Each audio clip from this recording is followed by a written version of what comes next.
Right, stop, just stop what you're doing. Let's rewind quickly. Before you get yourself or someone else a CPU to put under Christmas tree this year, it's important to remember that not all CPUs are created equal. And while yes, I know that Christmas time is the time to be selfless and all, but come on, no one likes getting ripped off and overpaying for computer parts. So in this guide, I'll be telling you exactly which CPU you should buy depending on your budget. So let's start off with some more budget options, and right at the bat we have a pretty major issue, and that is that neither Intel or AMD have released any current gen budget offerings, at least for now. However, there's nothing wrong with going with previous generation chips, and they do have their own advantages. For example, much steeper discounts and cheaper motherboards. And probably the most budget, sensible CPU you can get right now is the Ryzen 3100 from AMD. Based on the Zen 2 architecture, which still holds up rather well, this quad-core hot-threaded CPU should provide fairly decent performance in your games, and should also do a basic but decent job in most productivity tasks. And you can get this thing for just $150, which is pretty good, and pretty much the best budget CPU you can get without going into the realm of Athlon or Pentium CPUs. However, there is one major issue with this thing, and that is the lack of integrated graphics. Because you see, in this putrid, hellish world that we live in, where graphics cards are still rather hard to find, many people may be forced to run integrated graphics until they can finally get themselves a graphics card. And the issue is that AMD CPUs do not have integrated graphics by default. Only very specific SKUs that have a G in the name do have them, while on the Intel side you do have an iGPU by default, unless the CPU has an F in its name. You got all of that? Good, because I'm about to recommend you a CPU that's probably an even better deal than the 3100 that does come with integrated graphics. Because if you can afford to spend another $40 or so, you can get yourself this, an Intel 11400. This thing not only has 6 cores compared to 4 cores of the 3100, but it will also be much faster in games and productivity tasks, also because of its much higher clock speeds. All of that for just $40 more, which is a pretty good steal. So if you are after a budget iGPU build, then this is pretty much the best CPU you can go for right now. At least until Intel release their Alder Lake based budget CPUs, probably sometime next year. Now if you really want to go AMD though, for $260 you can get the 5600G, which is also a 6-core CPU and also has integrated graphics. And while this thing will mainly trade blows when it comes to gaming with the 11400, it does have its own benefits. For example, an unlocked multiplier, which allows for much better overclocking, and that's not to mention AMD's advantage in productivity tasks in this generation. Is that all worth $70 more compared to the 11400? Well, only you can answer that question, because it's all up to what your priorities are for your upcoming PC upgrade. Then we start approaching the $300 range, and here's when things get really spicy. Well, of course you could get AMD's 5600X for $300.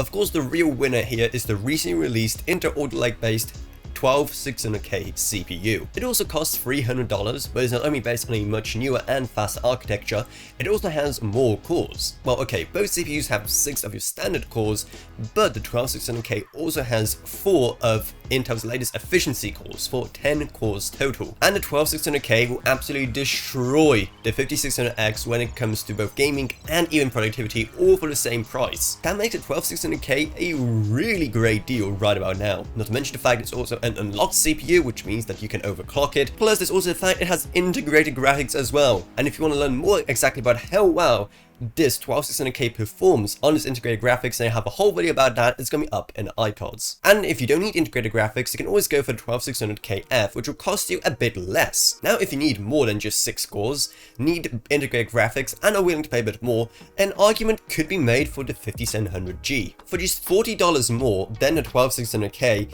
it does offer quite a few advantages, and not to mention the fact that while the 12600K doesn't come with any kind of stock cooler, the 5700G does. And that will definitely translate to more savings for you. So that means you're getting more cores, AMD's characteristic great performance and productivity, and also you're saving money on getting a cooler.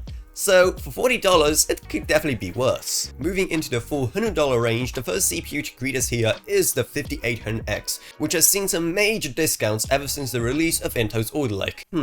I wonder why. This is basically just a much faster version of the 5700G which I just talked about, minus the integrated graphics. However, for just $15 more, you could get yourself the brand new Intel 12700K. Now once again, the brand new Intel CPU seems to be the better deal than the AMD CPU in most cases, because for $15 here, you are getting the same 8 standard performance cores, but you are also getting 4 extra efficiency cores. Not to mention the fact that these brand new Intel CPUs completely dominate when it comes to gaming. So it looks like with the release of 12th gen CPUs, Intel have really reclaimed the crown in the space. However, there's also one more thing you should consider when it comes to whether you should go for Intel or AMD, especially when the two CPUs are so close in price, and that is operating system. It is well documented now that Intel's Alder Lake CPUs perform best on Windows 11 because of the brand new scheduler in that OS that takes full advantage of the performance cores and efficiency cores found in these CPUs. So you're going to be doing yourself a huge disservice if, for whatever reason, you want to stick with Windows 10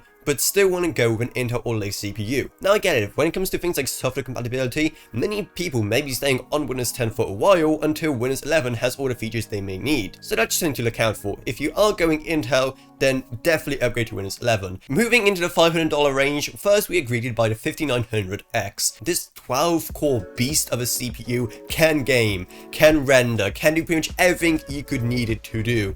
And in its price point, it is pretty unmatched.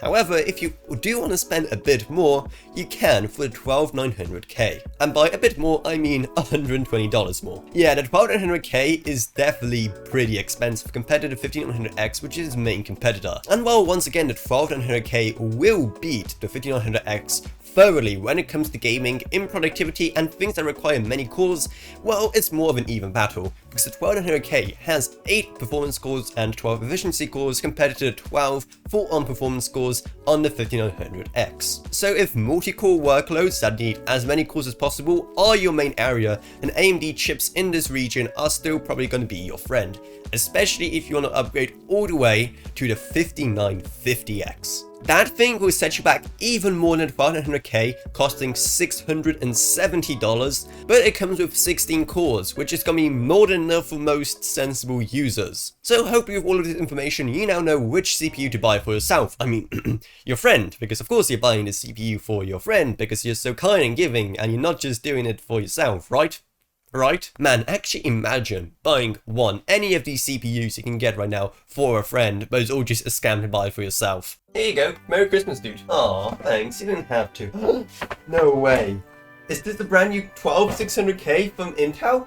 I mean, it's cool and all, but I don't have a motherboard or anything to go along with it. Oh no, I'm so sorry. I didn't realize. Well, if you don't need it, then I can just take it off you. And I'll just go and return it or something, you know, buy something else. A box of chocolates is fine,